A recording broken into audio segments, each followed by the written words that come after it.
사실 인생의 가장 중요한 사건들이 우연인 거 아세요? 엄마 만나는 거, 죽는 거, 신랑 만나고 남편 만나는 거, 스승 만나는 거, 다 내가 의지를 가지고 하는 게 아니죠. 이렇게 많은 일들이 우연인데 저는 이 우연 속에 필연이 있다고 봅니다. 즉 카오스 이론이라는 게 바로 그거죠. 물리학의 카오스 이론은 길게 보면 다 질서가 있는 거죠. 짧게 보면 다 우연처럼 보이지만 길게 보면 그 안에 패턴이 있죠. 예, 은하계는 25,000년을 돈다고 합니다. 예, 25,000년 동안 한 번 도니까 그때까지는 패턴이 없는 거죠. 규칙이 없죠. 그렇지만 25,000년이 지나면 그때부터 패턴이 생기는 거예요. 그걸 보고 우리는 질서라고 하죠. 저도 제 인생 속에 나타나는 많은 우연들을 조각을 꽤 맞춰보면서 살아갑니다. 이번에 우리 문자마케팅 협회가 설립된 것도 바로 이러한 우연 속에 맺어졌습니다. 자, 태풍이 일어나기 위해서는 온도, 기압, 습도, 바람이 조건이 맞아야 돼요. 그래야만 태풍이 일어납니다. 오늘 문자마케팅 협회가 탄생된 것도 바로 이런 조건이 있었죠. 이런 조건들이 어떻게 있었느냐? 자, 한번 이 조건 속에 또 필연이 어떻게 숨어 있는지 한번 잠시 보도록 하겠습니다. 이 필연은 오늘 이 시간에 여러분이 여기에 온 이유이기도 합니다. 앞으로 문자마케팅 협회가 존재하는 이유이자 그리고 그것이 가치가 있는 이유이죠. 첫째, 네 가지 조건을 찾았는데 첫째는 사람의 조건이었습니다. 이 모임이 되기 위해서는 저와 최한박님과 조정문님이 있어야 됐었어요. 왜? 저는 이 문자 솔루션을 만들어 놓고 5년 동안 우리만 썼으니까 용기 있게 네. 사업이라는 생각도 안 하고 우리만 썼어요. 그런데 조정문 대표님이 문자 솔루션을 보더니 이걸 어떻게 혼자 쓰고 있냐고 욕심쟁이 이러면서 갑자기 사업 플랜을 구상해서 터트리고 한 달 만에 이런 일이 벌어진 거예요. 이 말도 안 되는 얘기죠. 저도 지금 깜짝 놀라서 조정문 대표님이 없었다면 저희는 지금도 10년 내내 지금 저희만 쓰고 있을 겁니다. 이 가치 있는 프로그램. 예, 국내에서 최고의 프로그램이죠. 비교할 데가 없습니다. 그렇게 뛰어난 프로그램을 혼자 쓰고 있었는데 바로 이런 일을 만들어낸 것이 바로 조정문 대표님이죠. 제가 없었어도 안 되고 조정문 대표님이 없었어도 안 되는 거죠. 예. 또 거기다가 최한박 선생님이 원장님이 갑자기 3주쯤 됐는데 이거 정말 한국 마케팅 시장의 혁신이다. 문자 마케팅의 공백이 나타났는데 이 공백에서 우리 한국 마케팅 시장, 즉 소상공인의 새로운 질서를 만들 수 있는 길이다라고 제안하면서 문자 마케팅 협회를 설립하자고 이렇게 사람들이 모여온다면 빨리 구조를 만들어줘야 되지 않겠느냐. 들어보니까 너무 그럴듯해요. 그래서 합시다 그랬더니 일주일 만에 됐어요. 그렇죠? 네, 우리 최 박사님께 박수 부탁합니다. 근데 그냥 연세가 드셨다고 그러면 무시하면 안 돼요. 폰에 2만 개가 들어있어, 전화번호가. 젊은 사람들 2만 개 든 사람. 예. 근데 그 2만 개를 그냥 가지고 있냐? 매일 발송해서 2만 개를 다 활용해. 그런 사람 난 본 적이 없어요.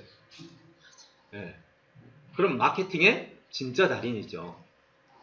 시스템만 있었다면 아마 대한민국을 휘어잡았을 수도 있어요. 예. 요거 하나 갖고 그 2만 개를 혼자서 발송하고 있었다니 그거 대단한 거 아닙니까? 7년째. 네, 7년 됐답니다. 그런데 우리 시스템을 봤어. 이걸 이렇게 2만 개를 가지고 7년 동안을 이렇게 보내고 있다가 솔루션을 봤으니 눈이 어떻게 되겠어? 뒤집히지. 그죠? 이거 안 써봤던 사람은 모르지요, 이 마음을. 자동 솔루션에서 그냥 한 방에 10,000개, 20,000개, 50,000개, 10만 개도 보낼 수 있는 그것도 무상으로. 이거 눈이 뒤집히죠. 바로 그냥 와서 이건 정말 한국 마케팅 업계를 뒤집을 수 있다. 네, 이래서 오늘 이 사건이 벌어질 겁니다. 어떻습니까? 우연처럼 보였지만 거기에는 사람이 질서다. 제가 비슷한 말을 했나요? 사람이 질서다. 네, 그래서 첫 번째 카오스처럼 보였던 이 문자마케팅 협회에 질서가 있더라는 거죠. 바로 사람의 질서였습니다. 두 번째는 도구의 질서입니다. 정보화 사회 속에서요, 개인정보보호법이 강화된 거 아시죠? 문자 하나 잘못 보내면 그냥 3천만 원까지 막 벌금을 두드려 맞습니다. 얼마나 주변에 많이 맞는지 아세요? 이제는 문자를 손도 못 대요, 사람들이. 여러분, 우리 6.25 지나서 휴전선이 생긴 다음에 그 DMZ인가요? 거기 지금 몇 년 동안? 70년 동안 아무도 못 들어갔어요. 덕분에 거기에는 동식물들이 정말 원시림처럼 자라고 있죠. 정말 공백 상태가 돼서 거기에 정말 세계적인 공원을 세우자면 하는 그런 여러 가지 이야기들이 있지만 마치 이런 현상이 어디에도 나타났느냐? 개인정보보호법이 발동하면서 약 20여 년 동안 문자를 발송을 못한 거예요, 사람들이. 아마 여러분들 여기서 다 좀 홍보 좀 해보신 분들은 다 알 거예요. 겁나서 못 보내요. 즉 DMZ와 같은 공백 현상이 생긴 거예요. 만약 이게 없었더라면 우리는 지금 문자 스팸 속에서 아마 시달리고 있어요. 여러분 지금 메일함 들어가면 이제 처리가 안 되죠. 메일에는 스팸 오느라고. 근데 문자는 그렇지 않죠, 요즘에. 성도 문자 좀 오는 건데 그 외에는 많이 스팸이 줄어들었습니다. 결국 스팸 규제 때문에 문자 마케팅의 공백 상태가 된 거죠. 그런데 제가 가만히 보니까 새로운 시대가 열린 겁니다. 저는 인공지능 시대를 깊이 넓게 좀 보고 있는 사람인데 그러다 보니까 세 번째 시대의 질서가 새로 편성됐어요. 이런 얘기는 여러분 쉽게 들을 수 있는 얘기 아닙니다. 종합적으로 이 전체 질서를 보고 관찰하면서 얻은 것들인데요. 세 번째가 시대의 질서, 시대의 조건이죠. 개인정보법이 강화돼서 문자 마케팅 공백 상태가 됐는데 바로 이때 인공지능 시대가 우리 앞에 성큼 다가왔죠. 근데 인공지능 시대의 핵심이 뭡니까? 딥러닝과 빅데이터예요. 딥러닝과 빅데이터가 들어왔는데 빅데이터는 근본적으로 개인정보를 기반으로 하고 있어요. 우리나라는 개인정보보호법이 너무 심하게 규제가 되다 보니까 전 세계적으로 인공지능 시장이 늦어요, 빨라요? 늦어요. 발전이 안 돼. 왜? 다 개인정보야. 우리나라는 거의 개인정보에 목숨 걸고 있다니까. 그러니 전 세계적으로 빅데이터로 인해서 인공지능이 급속도로 발전하고 있는데 한국만 꼼짝을 못하는 거죠. 관공서에서 나오는 뭐 차량 빅데이터라든지 이런 정도만 쓰는 거지 개인의 빅데이터는 쓸 수가 없어요. 구글, 페이스북, 마이크로소프트 다 개인정보를 얼마나 잘 활용하는지 아시죠? 그걸 가지고 뭐예요 지금? 여기가 다미가 어디로 이동하면 식당 있는 데서 그 식당의 근처에 왔다고 신호가 가면서 이런 식당 안내해 주잖아. 여기 다 개인정보 아니에요? 다 쓰고 있거든요, 전 세계적으로. 근데 한국만 못 써. 그럼 어떤 일이 벌어질까요? 시대에 뒤떨어지죠. 그래서 2016년에 무슨 일이 있는 줄 아세요? 인터넷에 공개된 전화번호를 누군가가 가져와서 쓰거나 팔아도 어떻게 된 줄 아세요? 고법까지 벌금이 있었습니다. 그런데 대법에서 결국 무형으로 처리했습니다. 이거 대단한 사건입니다. 그리고 최근에 방통부에서 개인정보보호법에 대한 가이드라인을 다시 잡고 있어요. 빅데이터의 근거에서. 근데 이런 문제 때문에 다시 홀드하고 다시 지금 재정비하고 있습니다. 예, 그 말은 무슨 뜻이냐? 시대가 바뀌고 있다는 말이에요. 예, 시대가 바뀌면서 이제는 빅데이터 기반의 개인정보보호법이 안화됩니다. 보여드릴게요. 자, 카페입니다. 강남구 010.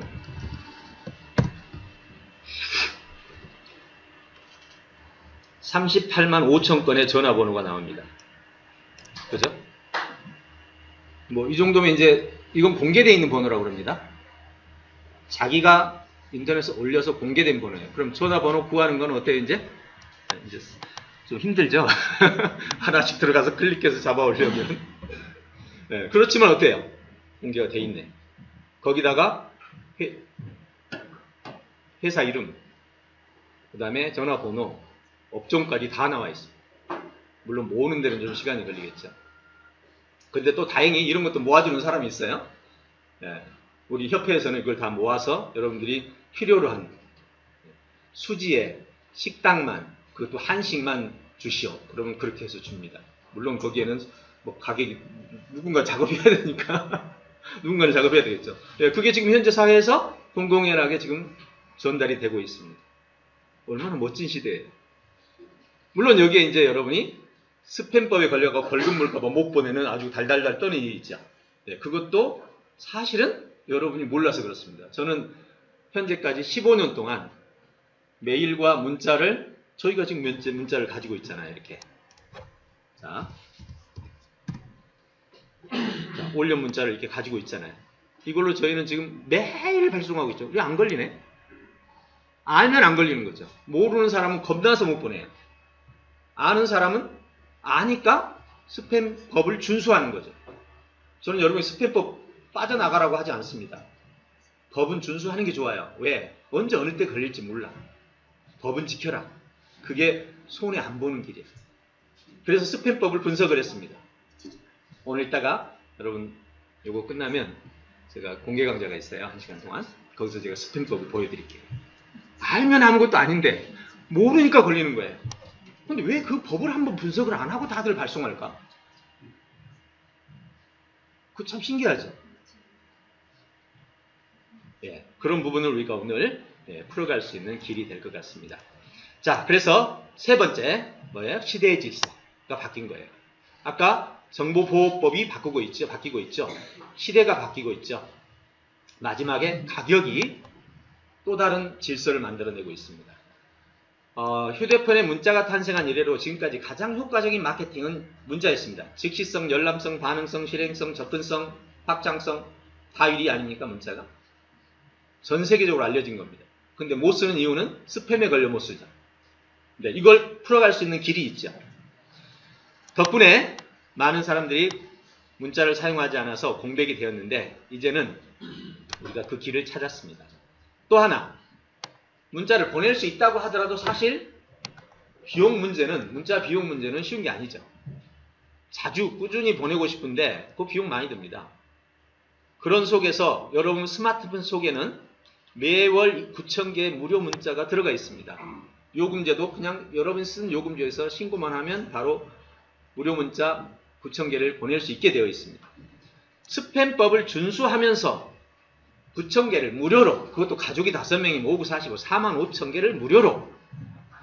야, 이런 기회가 어디 있어요? 거기다가 이제는 개인정보법도 이제 무너지고 있고. 바로 이런 걸 뭐라고 그래요? 아까 DMZ라고 그러는 거죠. 이렇게 네 가지의 큰 조건이, 큰 질서가 바로 우연히도 한국문자마케팅협회를 만드는 조건이 된 겁니다.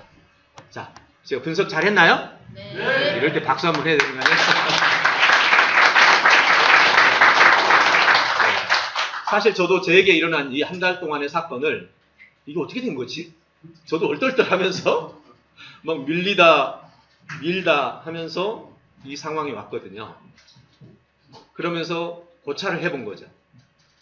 예, 오늘 인사말을 할 때 도대체 이 상황이 어떻게 된 거지? 네, 그래서 그 고찰을 하면서 바로 이 네 가지 조건을, 우연히 보였던 사건 속에 질서가 있다라는 네 가지 조건을 보면서 오늘 여러분 만나고 싶었어요. 이 얘기를 꼭 하고 싶었어요. 네, 저도 오늘 발견했거든요. 오늘 봤어요, 오늘. 네. 물론 한 가지에 대한 거는 있었어요. 근데 이것이 오늘 협회를 만들고 우리 세계를 또 하나의 바꿀 수 있는 세계를 만들 수 있는 질서였다는 사실을 안 것은 사실 오늘이에요. 그래서 여러분들 만나고 빨리 얘기를 해드리고 싶었어요. 네. 이따가 공개 강좌보다 이 얘기가 더 하고 싶었나 봅니다. 아무튼 1000만에 가까운 소상공인들, 강사도 자기 자신이 상품이니까 소상공인이죠. 그런 소상공인 1000만인을 더 자기 자신을 잘 소개해서 좋은 결과를, 생산적인 결과를 얻을 수 있게 하는 것이 제 기대입니다. 여러분 모두가 소상공이죠? 왜? 가지고 있는 상품이 있다면. 좀 이따가 총회 후에 공개 강좌 때 이 부분을 더 나누도록 하겠습니다. 오늘 여러분과 함께 이 협회 창립 총회를 하게 된 것에 대해서 진심으로 감사드리고 인사를 마감하겠습니다. 감사합니다.